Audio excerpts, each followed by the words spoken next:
Boa noite, meus irmãos. Eu os saúdo com a graça e com a paz do Senhor Jesus. Vamos ficar de pé mais uma vez e vamos abrir a palavra de Deus.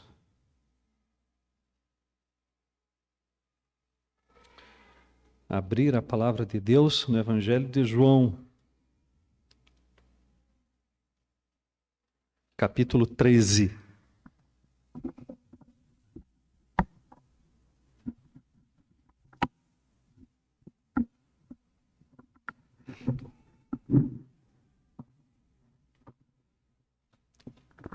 Agora sim.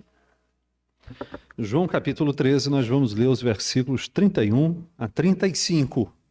Verifiquem se os meus irmãos estão comigo nesse momento. João, Evangelho de João, quarto Evangelho, capítulo 13, versículos 31 a 35. O texto sagrado diz assim: Quando ele saiu, disse Jesus: Agora foi glorificado o Filho do Homem, e Deus foi glorificado nele. Se Deus foi glorificado nele, também Deus o glorificará nele mesmo, e glorificá-lo-á imediatamente.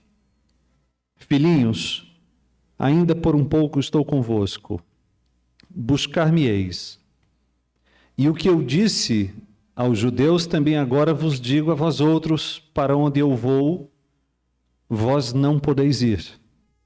Novo mandamento vos dou, que vos ameis uns aos outros, assim como eu vos amei, que também vos ameis uns aos outros.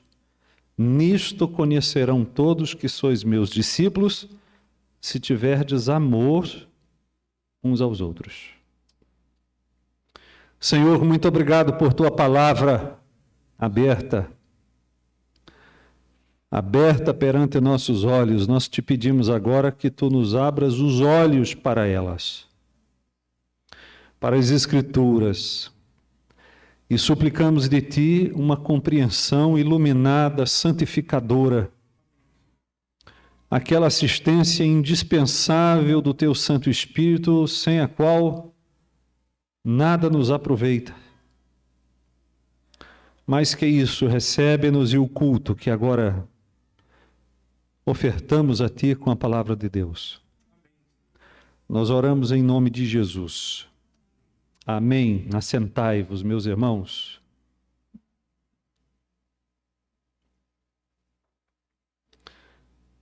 Os meus irmãos já sabem que aquele dia era uma quinta-feira, não é?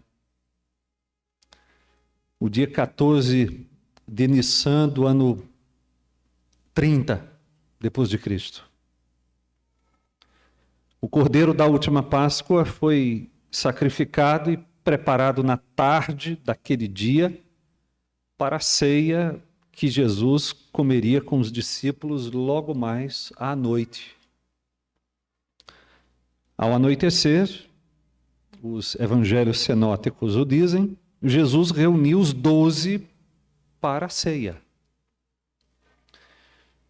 Quando estavam todos reunidos, houve então uma disputa entre os discípulos sobre qual deles era o maior.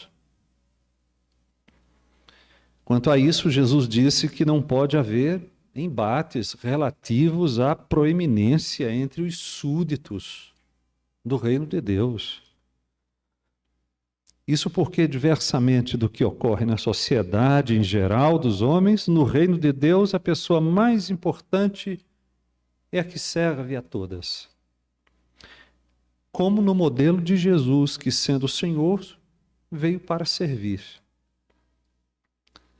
Foi naquele contexto que Jesus se levantou, se cingiu de servo e passou a lavar aos pés aos discípulos, travando, na ocasião, um diálogo com Pedro sobre a conveniência e sobre o significado da sua atitude. Isso está em João, capítulo 13, versículos 2 a 10. Isto foi seguido pelo ensino do Senhor sobre o amor mútuo, nos versículos 12 a 20. Terminado o lava-pés e exposta a sua implicação imediata, Jesus indicou o traidor. Nós não sabemos exatamente se somente a João, se somente a João e a Judas, ou se mais alguém entendeu. O fato é que Jesus indicou o traidor, dando a ele um pedaço de pão molhado no caldo.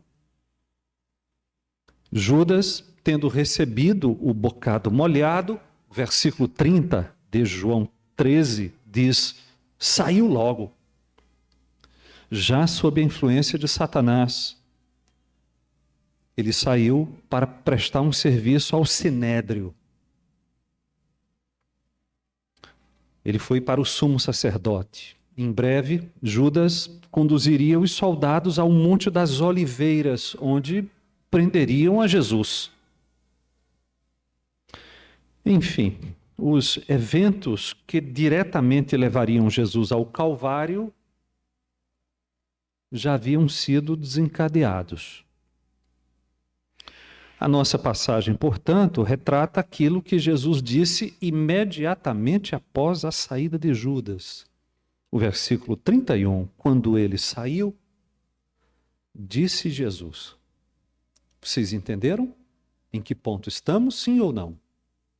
Quando ele saiu, disse Jesus. Aqui eu já preciso adiantar para os meus irmãos que após a saída de Judas, não há mais comentários a respeito de Judas. Aquilo que Jesus disse e fez na presença de Judas. A gente nunca pode confundir mansidão e humildade, virtudes que coroaram a santidade perfeita do homem Jesus, com medo ou covardia.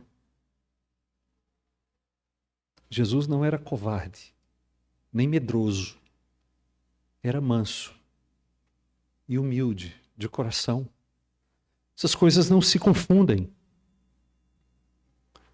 Só os covardes, só os medrosos, só os dissimulados esperam a saída de alguém para falar mal pelas costas. Jesus não fez isso. Judas saiu, acabou o assunto sobre Judas. Vocês entenderam? Sim ou não? Após a saída de Judas, então o que Jesus fez? Bom, Jesus aproveitou o momento da ceia, da Páscoa, para continuar beneficiando seus discípulos, aqueles que ele manteve à mesa, com seu ensino. Nós ficamos imaginando quanto proveito nós podemos fruir na mesa. E sobre como tais ocasiões, se bem aproveitadas, podem ser úteis aos filhos, à casa, de um modo geral, à família, aqueles que se sentam conosco para partilhar uma refeição. Hoje de manhã, eu li Moisés para vocês. Estas palavras: tu as inculcarás a teus filhos e delas falarás sentado em tua casa. Veja quanto proveito pode haver em torno da mesa, no momento de uma refeição. Famílias que se reúnem à mesa somente para falar mal dos irmãos, encontrar defeitos nas atividades da igreja, se queixar da vida.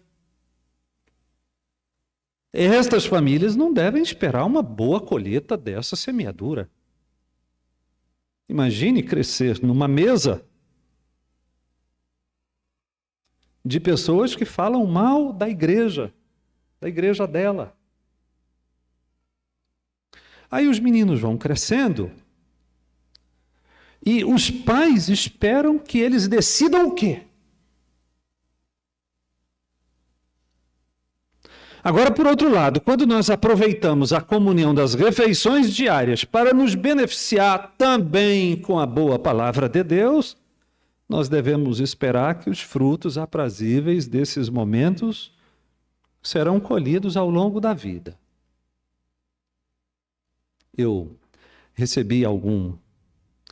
Nós recebemos, alguns anos atrás, o pastor Vanderly. Se lembram do pastor Vanderly Carreiro? Ele me contou uma história que eu não pude esquecer nunca mais. Ele disse que a decisão quanto ao dízimo, sabe como ele aprendeu? Vendo os pais contarem o dinheiro à mesa. Os pais separavam o dízimo. Ele não precisou exatamente ouvir nada a respeito. Ele cresceu vendo isso. Isso sendo feito constantemente. Aqueles eventos, aquelas conversas, meus irmãos, nunca mais serão esquecidas.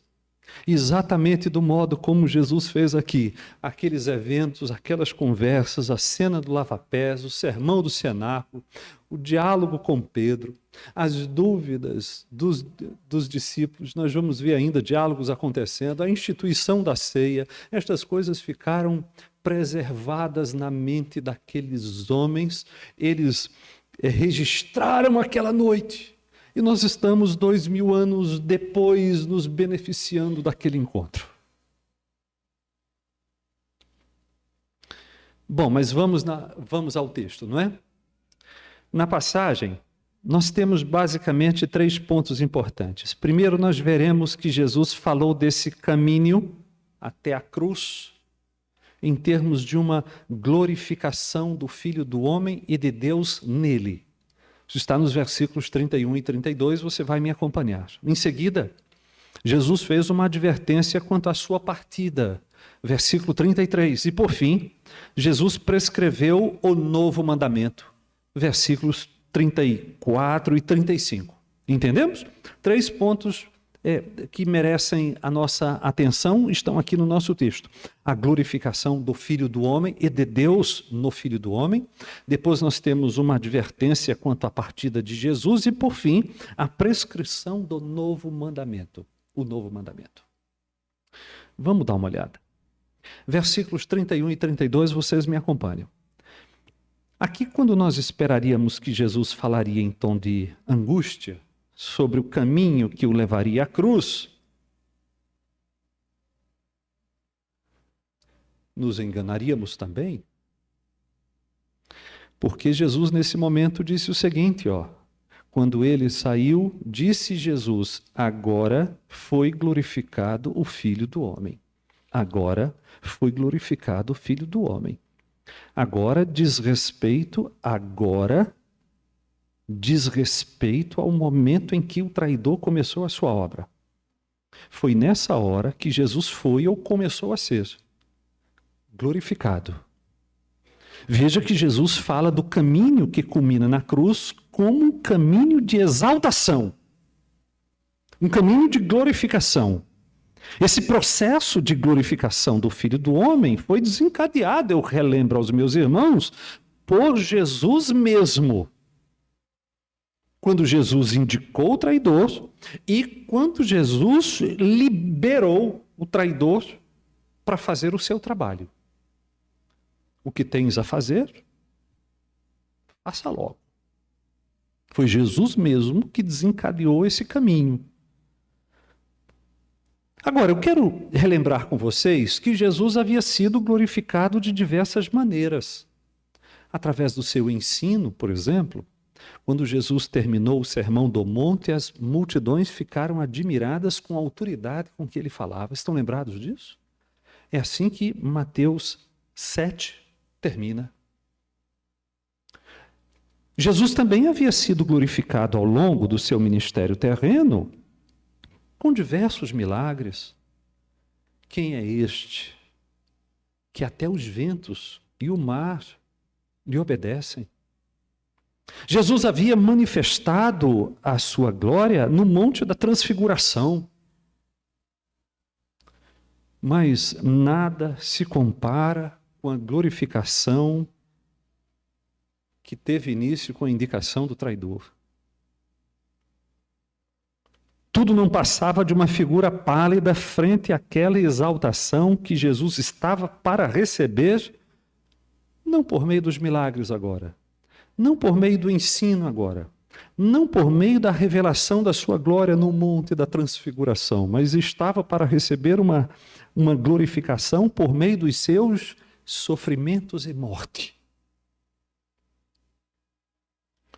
Na cruz, meus irmãos, em total desonra, sob a tortura da forma de morte mais ignominiosa que já foi imaginada pelo homem, Jesus revelaria sua glória como de nenhuma outra forma. E isso por pelo menos 3 razões que eu vou relembrar para vocês. Em primeiro lugar, porque foi na cruz que Jesus conquistou uma vitória definitiva sobre Satanás. Paulo disse que na cruz Jesus despojou os principados e as potestades. Olha como ele disse: publicamente os expôs ao desprezo, triunfando deles na cruz. Na cruz, eu repito, Jesus conquistou vitória definitiva sobre Satanás. Segundo, na cruz, Jesus Cristo ofereceu a si mesmo. Foi lá onde verteu seu sangue para remover nosso pecado, provendo-nos perdão e justificação. Olha o que Paulo disse em Colossenses capítulo 2, versículo 14: tendo cancelado o escrito de dívida que era contra nós e que constava de ordenanças, o qual nos era prejudicial, removeu inteiramente, encravando-o na cruz. Terceiro, foi na cruz que Jesus exibiu maximamente as perfeições da sua humanidade, tornando-se o padrão para o viver cristão.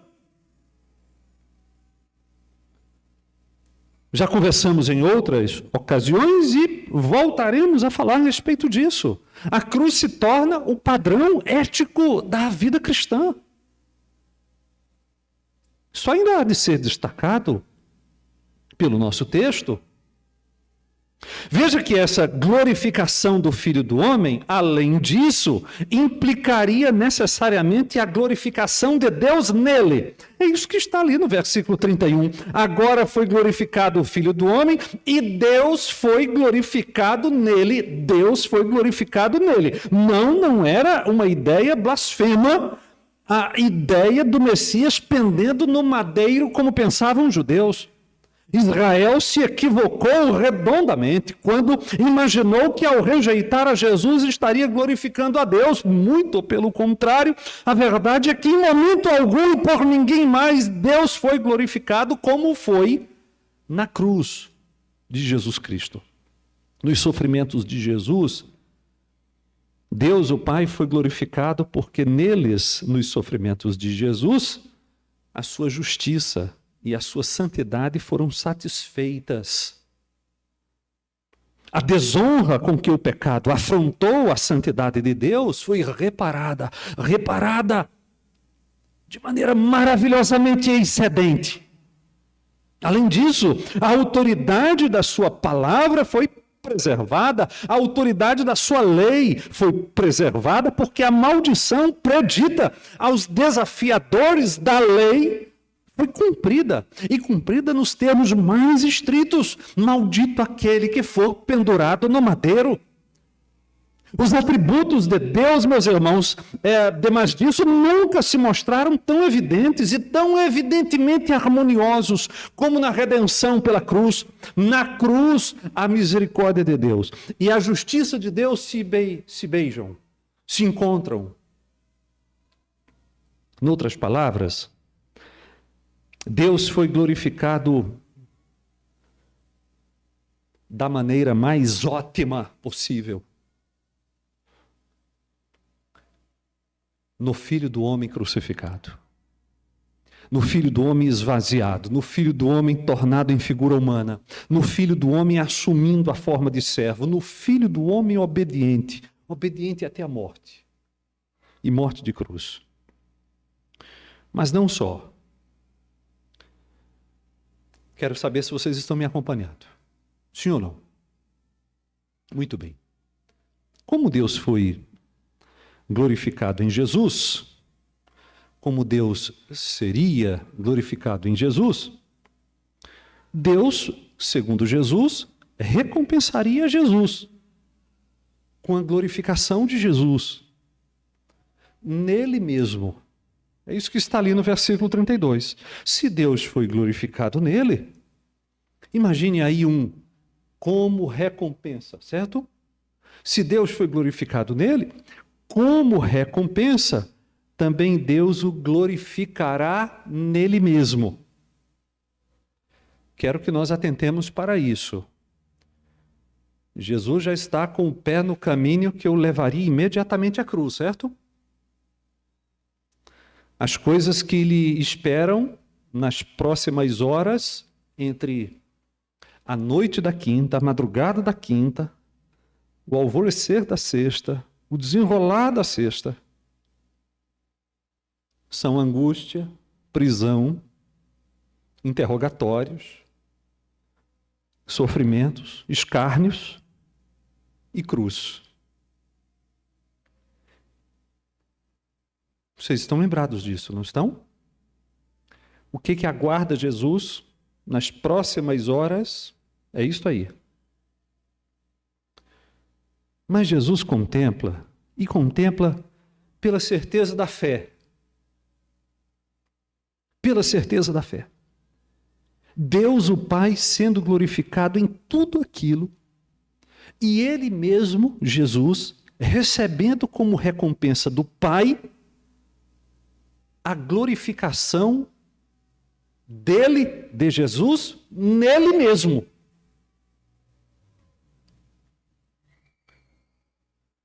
É claro que os discípulos só foram entender isso muito depois, não é verdade?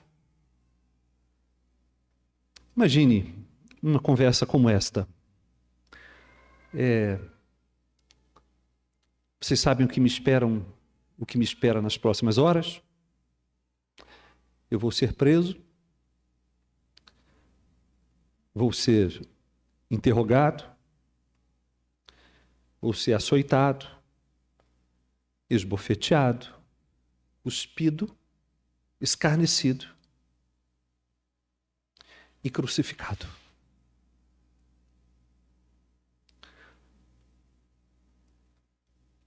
Mas é exatamente esta a maneira em que Deus é glorificado e como recompensa da glorificação que Deus recebe nisto, Deus glorificará o Filho do Homem, nele mesmo. Como é que Deus faria isso? De duas maneiras. Primeiro, as perfeições do próprio Filho resplandeceriam a partir da cruz. E, preste atenção nisso, já seriam reconhecidas na contemplação da cruz mesma. Só para destacar esse fato, Mateus diz, o centurião e os que com ele guardavam a Jesus, vendo o terremoto e tudo o que se passava, ficaram possuídos de grande temor e disseram, verdadeiramente, este era o Filho de Deus. Vocês estão me entendendo, sim ou não? O que Jesus está antevendo aqui na conversa do cenáculo? Que isto iria acontecer, que Deus ia ser glorificado nele e que Deus iria glorificar o Filho de Deus nele mesmo. Aquela crucificação é a um só tempo a glorificação de Deus o Pai e a glorificação de Deus o Filho.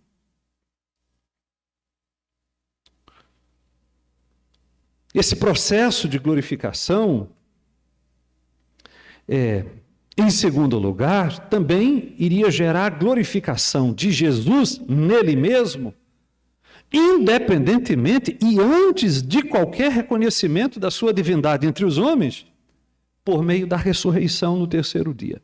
Então prestem atenção nisso, porque vocês precisam entender o que Jesus está dizendo aqui. O processo de glorificação começou. Começou com a indicação do traidor. Culmina na cruz. Certo? Nesse processo, Deus será glorificado. Seus atributos, suas perfeições, sua redenção, sua glória, resplandecerão na redenção de Jesus Cristo. Mas não só.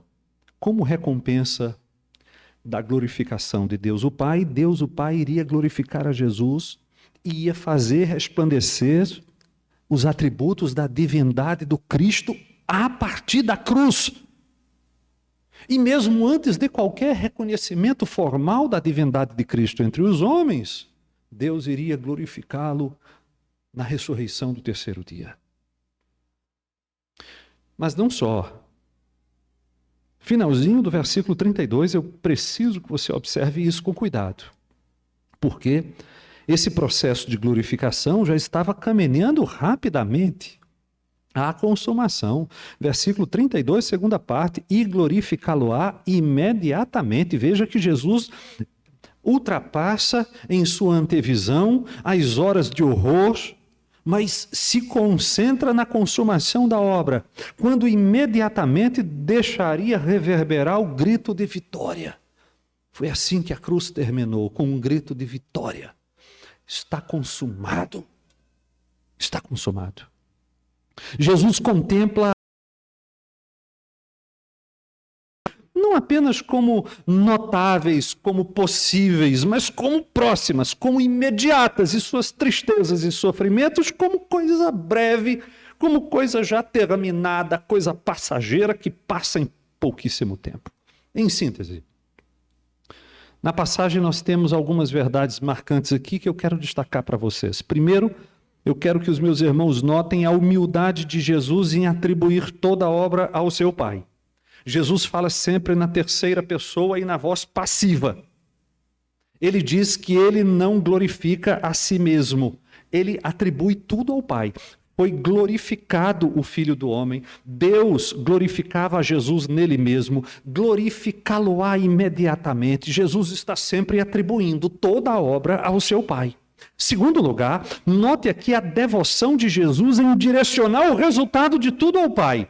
O Filho do Homem não somente foi glorificado pelo Pai, mas o Pai foi glorificado na glorificação do Filho do Homem.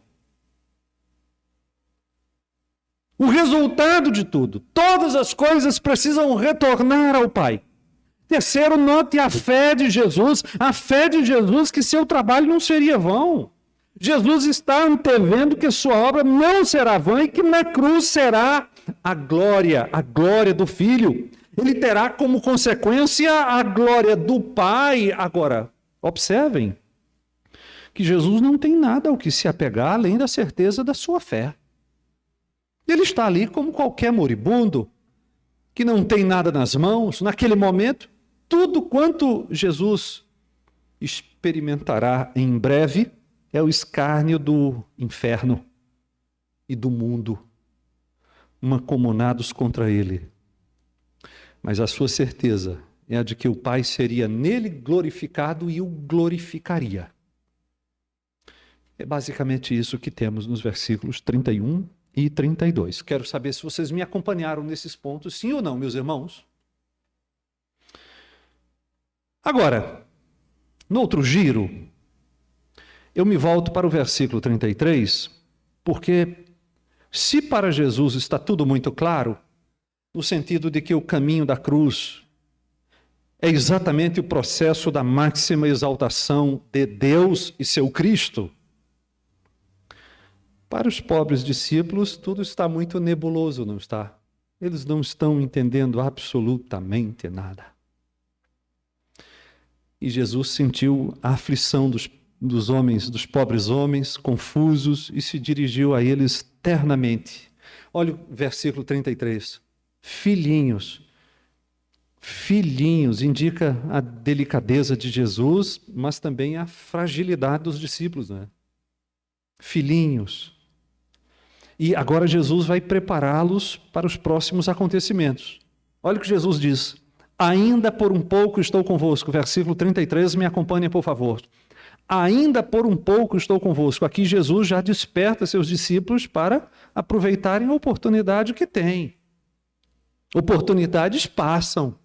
Oportunidades não devem ser desprezadas, eles deveriam aproveitar ao máximo o benefício que tinham naquele momento. Ainda por um pouco estou convosco. Se eles tivessem alguma pergunta, o momento de fazer era exatamente aquele. Se quisessem algum conselho, o momento de pedir era exatamente aquele. Se tivessem a necessidade de uma instrução, que suplicassem por instrução exatamente ali naquele momento. Se precisavam de assistência, que pedissem assistência, porque ainda por um pouco estou convosco. E a necessidade, as perguntas, os clamores precisavam ser expressos logo, pois ainda por um pouco estou convosco. Apenas por um pouco de tempo muito breve, eles ainda teriam a Jesus. E depois o quereriam mais. Mas não o teriam mais, por isso no versículo 33, olha a continuação do texto, buscar-me-eis, e o que eu disse aos judeus também agora vos digo a vós outros, para onde eu vou, vós não podeis ir. Com buscar-me-eis, Jesus quer dizer que sabe que os discípulos sentirão a falta dele. Sentirão sua falta após a partida. É exatamente isso que nós temos aqui. As coisas, meus irmãos, costumam ser assim. Nós começamos a sentir falta daquilo que perdemos depois que perdemos, não é? Buscar-me-eis significa exatamente isso. Jesus sabe que os discípulos sentiriam sua falta. Agora, é claro que em uma posição muito diferente da posição dos judeus, havia algo que Jesus havia dito aos judeus em pelo menos duas ocasiões, João 7:34 e João 8:21. Em duas ocasiões, Jesus já havia dito algo aos judeus que também se aplicaria aos discípulos naquele momento. Os discípulos não poderiam seguir a Jesus, primeiro até a cruz. Por que não poderiam seguir a Jesus até a cruz? Porque lhes faltaria coragem. E os eventos logo da sequência demonstrariam isso. Mas, além disso, eles também não poderiam seguir a Jesus no caminho para Deus, no caminho da glorificação. Isto porque o ministério dos discípulos estava ainda para começar. Não, vocês não podem me seguir para onde eu vou, vós não podeis ir, mas além disso, meus irmãos, há um outro sentido em que os discípulos não poderiam seguir a Jesus. É que Jesus havia posto o pé, eu repito, na estrada da redenção pela cruz e da exaltação pela ressurreição e ascensão. E esse caminho somente poderia ser percorrido pelo Salvador Todo-Poderoso, pelo Deus homem. Aquele era o caminho da redenção, daquele que poderia, ele só, conquistar a salvação para o seu povo. Não há nenhum outro nome dado entre os homens pelo qual importa que sejamos salvos. Então, evidentemente, aquele caminho seria apenas o caminho de Jesus. Agora, quando nós avançamos, e agora eu chego nos versículos 34 e 35, quero os meus irmãos comigo lá, nós precisamos saber que os discípulos podem ter, naturalmente, perguntado o seguinte: o que será de nós, né? O que será de nós? Ainda por um pouco estou convosco, vocês não podem ir comigo em meu caminho. Você pode imaginar a aflição daqueles homens. O que será de nós? Com a partida de Jesus, o que seria dos discípulos? Como é que eles viveriam? Eles que tinham sido assistidos por Jesus, protegidos por Jesus, instruídos por Jesus, curados por Jesus, convertidos por Jesus. Como é que eles ficariam sem Jesus? Além disso, como é que eles ficariam sem Jesus com a crescente animosidade dos judeus contra Jesus? Que resvalaria neles, claro. Bom, nessas circunstâncias, eles não estariam sós. eles não estariam em estado de abandono. Por que que eles não estariam sós, em estado de abandono? Prestem atenção nisso. Porque eles teriam uns aos outros. E nessa comunhão eles encontrariam alegria, segurança, apoio, assistência, companheirismo, amizade, cuidado, instrução, aconselhamento, exortação. E é exatamente nesse ponto que Jesus prescreve um novo mandamento. Justamente nesse momento de despedida. Eu vou, vocês não podem ir comigo, mas vocês não vão ficar só. Como assim, Senhor? Porque eu vos dou um novo mandamento. Olha o que Jesus disse no versículo 34. Novo mandamento vos dou, que o quê? Que vos ameis uns aos outros, assim o quê? Assim como eu vos amei, o quê? Que também vos ameis uns aos outros. Que novo mandamento é esse? Esse novo mandamento não é novo no sentido de ser um 11º, nem no sentido de ser uma substituição dos 10 mandamentos. Jesus já havia dito no Sermão do Monte que não veio revogar a lei e os profetas, mas cumpri-los. Estão lembrados disso? Isso está em Mateus capítulo 5, versículo 17. Na verdade, conforme uma interpretação autêntica do próprio João, o novo mandamento, segundo 1 de João, capítulo 2, a partir do versículo 7, não ouça, fica aqui comigo. Segundo João, esse é o mandamento antigo. Então, resta saber em que sentido esse mandamento é novo, concordam? Porque, segundo João, o autor do 4º evangelho, quando escreveu uma carta, disse: esse é o mandamento antigo. Pelo que vimos nas palavras de Jesus, esse mandamento não é uma substituição, um que veio para substituir os antigos. Em que sentido o novo mandamento é novo? Qual é a novidade do novo mandamento? Eis a pergunta. Esse mandamento é novo em pelo menos 3 sentidos. Primeiro, ele é novo porque ele foi prescrito por Jesus, o novo legislador. Segundo, ele é novo porque o novo mandamento é um mandamento inteiramente renovado, restaurado, visto em todo o seu fulgor, em toda a sua glória. Eu não sei se você já teve a oportunidade de conhecer uma casa antiga e depois vê-la inteiramente restaurada. E você olha para a casa e diz o que a respeito dela? É uma casa o quê? Nova. Alguém poderia dizer: não é uma casa velha. Ah, não, mas ela foi de tal maneira reformada, de tal maneira embelezada, que é uma casa nova. É como um livro antigo, com uma nova edição, com uma nova capa, ampliado, revisado, corrigido. Esse mandamento, meus irmãos, ele havia sido tão corrompido pelas tradições do judaísmo, que quando Jesus o restaurou e que quando Jesus o colocou sob a verdadeira luz, ele pôde muito bem ser chamado de novo. Terceiro, o novo mandamento é novo porque agora posto não meramente como mandamento, mas como uma decorrência necessária do amor de Jesus por eles. Olha o que está no versículo 34. Assim como eu vos amei, o quê? Que também, o quê? Que também o quê? Que também vos ameis uns aos outros. Assim como eu vos amei, que também vos ameis uns aos outros. 3 sentidos em que o novo é novo. Agora, eu quero que vocês observem comigo este como, assim como eu vos amei. Esse como já foi em parte apresentado perante os discípulos no lava-pés. Assim como eu vos amei.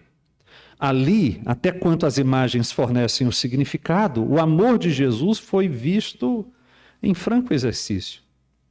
Apesar das sujeiras dos pés dos discípulos, suas debilidades, suas fraquezas, seus pecados.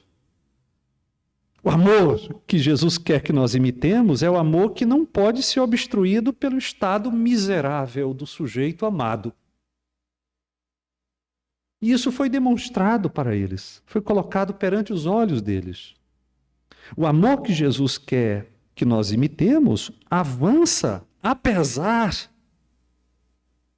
do estado miserável do sujeito amado. E se envolve com a sujeira e culmina na cruz. É esse o amor que Jesus quer que seja imitado. Agora, a questão que se impõe, esse amor exercido por Jesus é passível de ser imitado. Olha qual é a questão. A questão é, pastor, eu entendi. Novo mandamento vos dou, que vos ameis uns aos outros, assim como eu vos amei. É claro que o como tem um sentido de exemplo. Eu dei um exemplo, imitem. Assim como. Agora, tem alguma chance de nós reproduzirmos alguma medida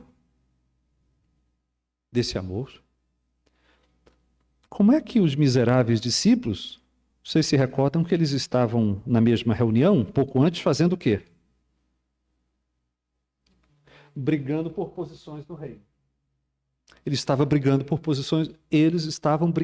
posições do reino na quinta-feira da paixão. Bom, e a possibilidade daqueles homens reproduzirem o amor de Jesus? Preste atenção nisso. A palavra como não tem apenas o sentido comparativo. Ela também possui um sentido causal. Querendo isso significar que o amor de Jesus por eles seria o fundamento, seria a força operante do amor deles próprios uns pelos outros. Isso está no sentido da palavra como, assim como. Em outras palavras, Jesus está dizendo, vocês não apenas devem amar uns aos outros como eu vos amei, mas vocês podem amar uns aos outros como eu vos amei. Isso está na palavra como. Eu lhes dou exemplo de amor a ser seguido, a ser imitado, e o meu amor por vocês é precisamente a força que vocês carecem para se amarem no mesmo sentido. Em outras palavras, o amor de Jesus pelos discípulos seria tanto a força causal do amor mútuo como o modelo do amor mútuo. João disse as duas coisas na sua epístola. Preste atenção nisso. Em uma ocasião ele disse assim, amados, amemo-nos uns aos outros porque o amor procede de Deus. Isso é tão bom saber, não é? É tão bom saber que o amor que nós temos para amar os nossos irmãos não procede de nós. Nós podemos nos amar com o amor que nós recebemos de Deus. O amor de Deus funciona como força operante, como força causadora do amor que podemos ter uns pelos outros. Na sequência, João disse ainda, amados, se Deus de tal maneira nos amou, devemos nós também amar uns aos outros. Então João está dizendo duas coisas que se encontram exatamente nas palavras de Jesus, registradas por ele, lá em João 13, no momento do cenáculo. Eu vos dou a força para que vocês se amem e o modelo do amor com que vocês devem se amar mutuamente. Por fim, Jesus diz na passagem que esse amor da comunidade da fé está na base da missão apostólica. Isso está exatamente no versículo 35, veja se você me acompanha.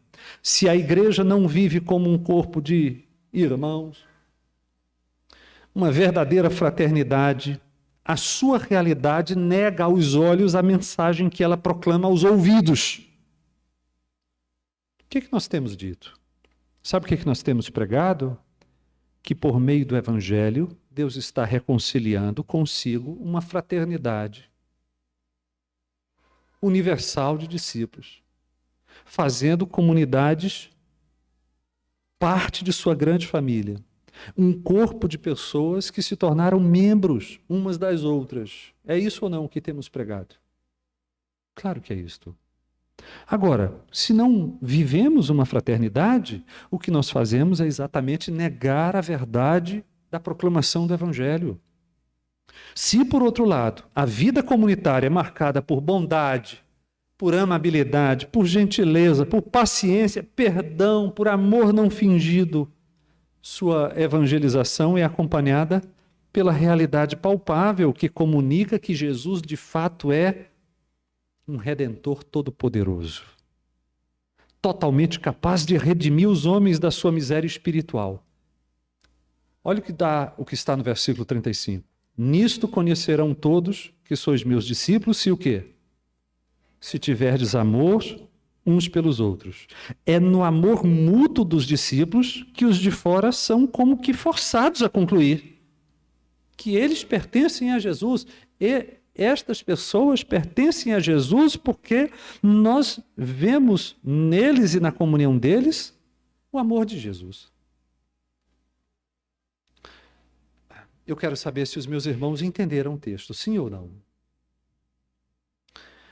Eu quero, a título de conclusão nesse momento, ressaltar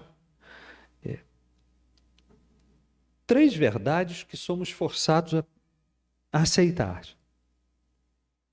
Preste atenção nisso, por favor. Em primeiro lugar, o amor mútuo é uma ordem. Ordem é coisa que se deve obedecer, sim ou não? Ordem, mandamento, é coisa que se deve sujeitar. O que nós temos aqui é um mandamento. Novo mandamento vos dou. Não é uma faculdade. Além disso, o amor não é apenas um mandamento. O amor é a suma. É a essência e o cumprimento de todos os mandamentos de Deus. Quando nós não nos amamos, não cumprimos a essência. Não atendemos ao espírito de nenhum dos mandamentos de Deus. Se nos amarmos uns aos outros, nós encontraremos em todas as situações e em todas as questões particulares aquilo que nós devemos fazer e aquilo que nós devemos deixar de fazer uns pelos outros. E isto vai estar de acordo com a vontade de Cristo, porque o amor é, repito, a essência da lei, o resumo da lei e o cumprimento dela.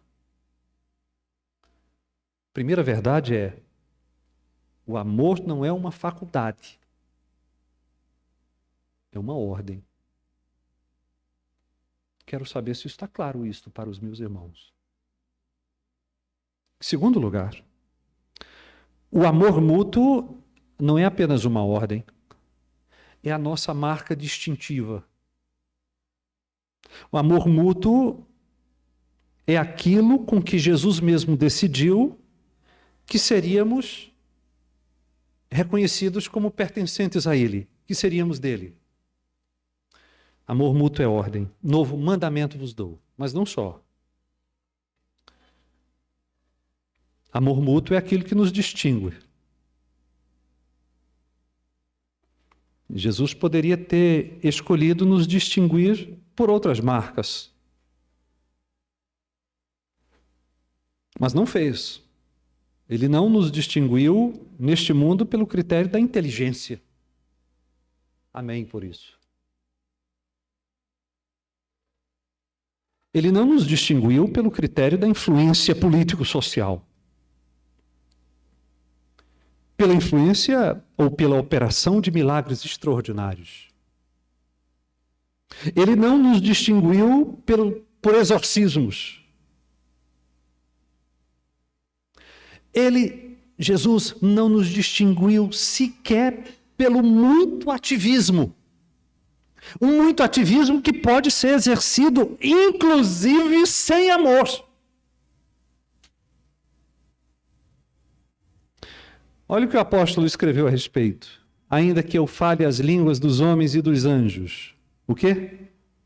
Se não tiver amor, serei como o bronze que sou, como o símbolo que retine. Ainda que eu tenha o dom de profetizar e conheça todos os mistérios e toda a ciência. Ainda que eu tenha tamanha fé a ponto de transportar montes. O quê? Se não tiver amor, nada serei. E ainda que eu distribua todos os meus bens entre os pobres e ainda que entregue o meu próprio corpo para ser queimado. O quê? Se não tiver amor, nada disso aproveitará.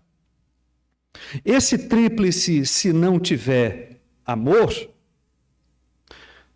faz dois alertas. Primeiro, que é possível ser muito dinâmico, empreender muita atividade, coisa digna da admiração de todos, sem amor.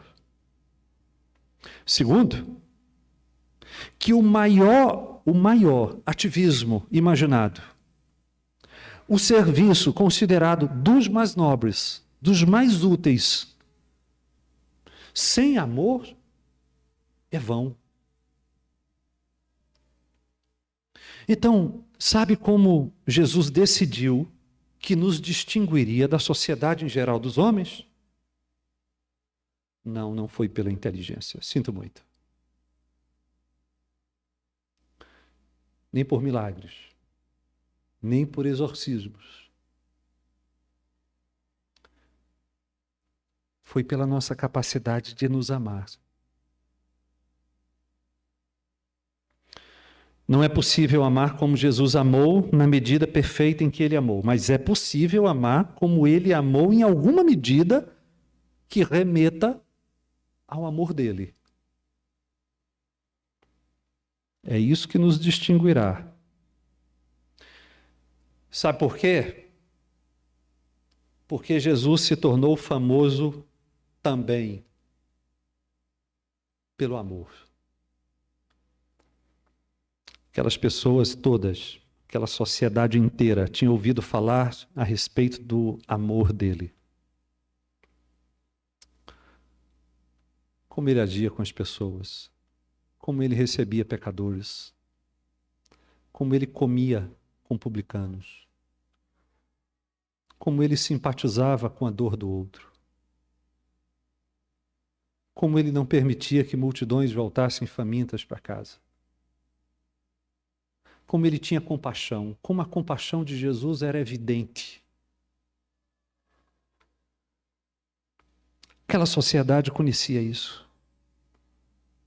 E tudo isso aconteceu, toda essa manifestação do amor de Jesus aconteceu no meio de uma sociedade de pessoas que pensavam somente em si, que cuidavam somente dos seus próprios interesses, que fariam qualquer coisa com vistas à sua própria vantagem, ainda que isso trouxesse prejuízo a outros. Ou uma sociedade de pessoas que simplesmente eram indiferentes ao sofrimento alheio. Aí aparece aquele homem Jesus, amando, recebendo, acolhendo. E então o que Jesus está dizendo é que quando aquela sociedade visse uma comunidade de pessoas que se amam, sem quaisquer interesse pessoal, sem quaisquer interesses pessoais, uma comunidade de pessoas que simplesmente desconsiderassem posições sociais, cor da pele, formação educacional. Uma comunidade de pessoas que se cuidam, que se tratam carinhosamente. O que Jesus está dizendo é que as pessoas diriam, certamente, essas pessoas são seguidoras de Jesus. Porque nós estamos vendo que elas amam como ele amou. Jesus nos distinguiu e decidiu que nós seríamos distinguidos na sociedade geral dos homens pelo amor mútuo. Terceiro lugar, e eu termino aqui. O amor mútuo não é apenas uma ordem que nós temos de obedecer, não é somente a marca com que somos distinguidos na sociedade, o amor mútuo é mesmo a nossa honra. O amor mútuo é a nossa honra. O amor mútuo é, segundo Jesus, aquilo que nos tornaria pessoas recomendáveis. Aquilo que nos tornaria recomendáveis não seria a riqueza dos nossos templos religiosos.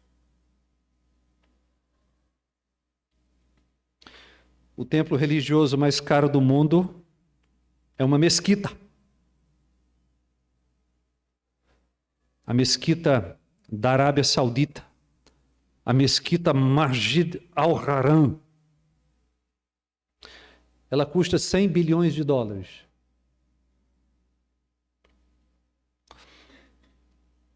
O segundo templo religioso mais caro do mundo, mais luxuoso do mundo, está na Índia. Custa bem menos, 22 bilhões de dólares. É um templo dedicado ao deus hindu Vishnu.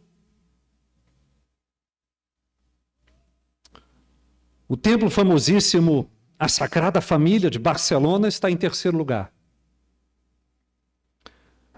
A Catedral de Notre-Dame, em Paris, está em sexto lugar.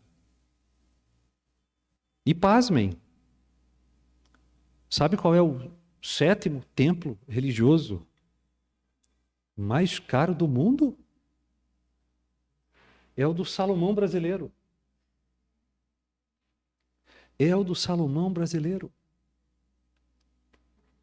O Templo de Salomão. Não, meus irmãos, a nossa honra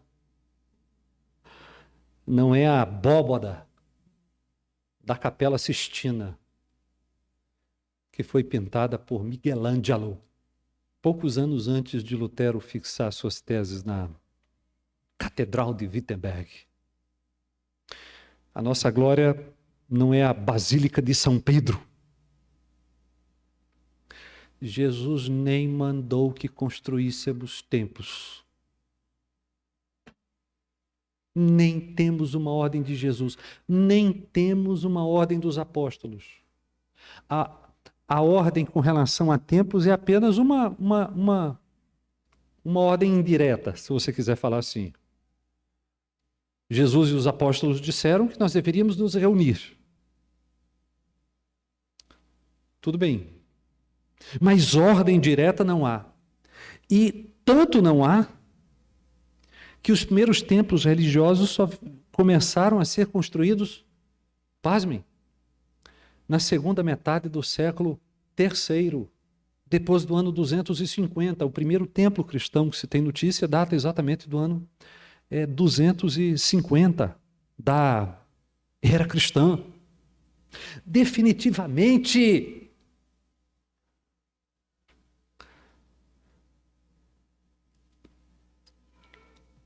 a verdadeira honra dos discípulos de Jesus Cristo reside exatamente nisso, em que eles se sobressaem quando o assunto é amor mútuo. Quando o assunto é o amor fraternal, nisso eles deveriam exceder.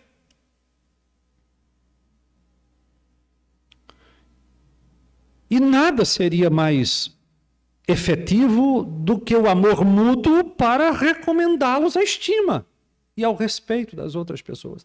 Olha, nós não gostamos dessas pessoas. Nós não gostamos de sua fé. Nós não acreditamos na sua doutrina. A sua Bíblia é falsa. Sei lá o que andaram dizendo a respeito de nós nos últimos 2000 anos. Eles são canibais que comem crianças. Eles têm uma tal festa do amor que é muito suspeita. Eles são ateus, são antissociais. Se o mundo fosse só dessa gente, que tristeza seria o mundo. No céu só tem gente assim? Não quero ir para o céu. Não importa o que as pessoas digam. Mas elas precisam reconhecer isso. Eles se amam.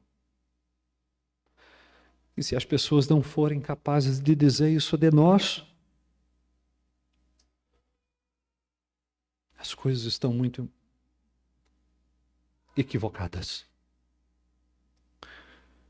Por outro lado, o desamor, o desencontro, a hostilidade, a indiferença, o orgulho, a soberba, os maus tratos, a resposta dura, o afã de se promover, tudo isso torna a nossa profissão de fé vazia de significado. Sua sinceridade passa a ser questionada. Essas coisas maculam a nossa evangelização, atraem injusta vergonha sobre o conjunto da nossa piedade. As pessoas dirão assim: ó Jesus, são esses os teus cristãos? Essas pessoas agitadas, maliciosas, vingativas, de má índole? Não, não podem ser. Estas pessoas não pertencem a ti.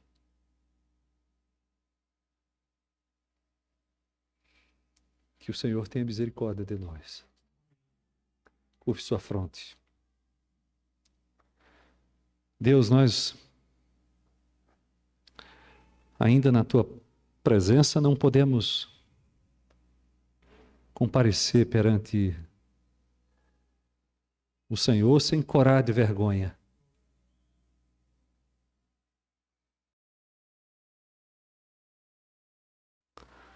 Ajuda-nos, que se cumpra em nós o novo mandamento. Que se cumpra em nós o novo mandamento como base fundamental da missão dessa igreja. Porque tu disseste, nisto conhecerão todos. Nisto conhecerão todos. O Senhor não disse que se converterão todos, que concordarão todos, que virão todos, mas que conhecerão todos que pertencemos a ti. Porque o amor que tu mesmo refletes perfeitamente pode ser visto, refletido de alguma forma e em alguma medida em nossa comunhão, em nossa comunidade. Ajuda-nos, Salvador. Nós estamos perante o teste mais fatal da fé. O questionamento cuja resposta é questão de vida ou morte. Se pertencemos a Jesus ou se não pertencemos a Jesus.